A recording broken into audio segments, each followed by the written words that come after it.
নির্বাচনী প্রয়োজন নেই। ডক্টর ইউনূসকে ৫ বছর ক্ষমতায় রাখার প্রয়োজন। যতদিন না এই সরকার দেশের স্বাধীনতা এবং সার্বভৌমত্ব রক্ষা করছে, ততদিন পর্যন্ত আমরা এই সরকারের পাশে আছি, তাদের সমর্থন করছি। আপনারা এগিয়ে আসুন, তবে জনগণকে হতাশ করবেন না। আমরা আপনাদের সাথে আছি, তবে একথা মনে রাখবেন যে জনগণের ভালোবাসা এবং সমর্থন ছাড়া কোনো উদ্যোগ সফল হতে পারে না। আমরা কখনো বাংলাদেশের সার্বভৌমত্ব এবং দেশের ভবিষ্যৎকে কারো কাছে বিক্রি করতে চাই না, আর কাউকে জমিদার হতে দেব না ইনশাআল্লাহ। এদেশের জনগণ ধর্ম ও রাজনৈতিক দল নির্বিশেষে সমান অধিকার ভোগ করবে। আমরা সেই বাংলাদেশ দেখতে চাই, যেখানে সকল মানুষ তাদের অধিকার প্রাপ্ত হবে। আপনারা কি তা চান? আপনারা কি তা চান যে এই সরকার নতুন কোনো দল গঠন করে ক্ষমতায় বসতে না পারুক? যদি এই সরকারের কোনো সদস্য রাজনীতি করতে চান এবং কোনো দলে যোগ দিতে চান, তাহলে তাদের অবশ্যই সরকারের পদ থেকে সরে যেতে হবে। তারা যদি দল গঠন করেন, তাহলে তা হবে স্বচ্ছতার নিদর্শন। আমরা চাই এই সরকার শুধুমাত্র জনগণের সরকার হোক, দলীয় নয়। জনগণ তাদেরকে নির্বাচিত করবে এবং পরবর্তী সরকারের দায়িত্ব হবে জনগণের কল্যাণে কাজ করা। যদি তারা কোনো অন্যায় করে, আমরা প্রথমেই প্রতিবাদ করব, তবে প্রথমেই তাদের সংশোধন করার পরামর্শ দেব।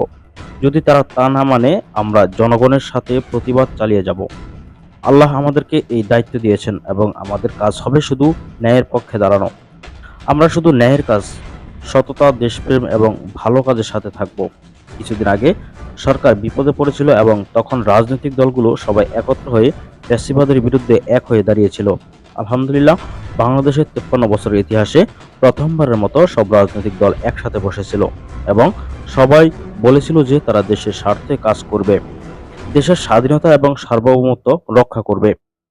আজ যারা ক্ষমতায় আছে, তারা কোনো দুর্নীতি বা জোরপূর্বক ক্ষমতায় আসেনি। তারা জনগণের সমর্থন নিয়ে দায়িত্বে আছেন এবং তারা জাতির জন্য কাজ করবেন। আমরা তাদেরকে সৎভাবে কাজ করতে বলবো এবং যদি তারা কোনো অন্যায় করে, তাহলে তাদের বিচার দাবি করব। আমরা চাই একটি সুষ্ঠু নির্বাচন, যেখানে কোনো ধরনের প্রভাব কিংবা হিংসা থাকবে না। সুষ্ঠু নির্বাচনের মাধ্যমে আমরা একটি ন্যায্য বাংলাদেশ গঠন করতে চাই। এই দেশের জনগণকে আমরা একত্রিত হতে আহ্বান জানাচ্ছি এবং তাদের সমর্থন চাই। আমরা বিশ্বাস করি যে ইনশাআল্লাহ আমাদের দেশ একদিন সোনালী বাংলাদেশ হয়ে উঠবে। আমরা আপনাদের কাছে ৪টি বড় দায়িত্ব রাখতে চাই। ১. সব কাজ শুধুমাত্র আল্লাহ এবং সঠিক নিয়ত নিয়ে করা হবে। আমাদের জ্ঞান এবং শিক্ষার পরিধি বৃদ্ধি করতে হবে, যাতে আমরা দেশের উন্নতির জন্য সঠিক সিদ্ধান্ত নিতে পারি। ন্যায়ের পথে বাধা আসলে আমরা সাহসিকতার সাথে সে বাধা কাটিয়ে উঠব।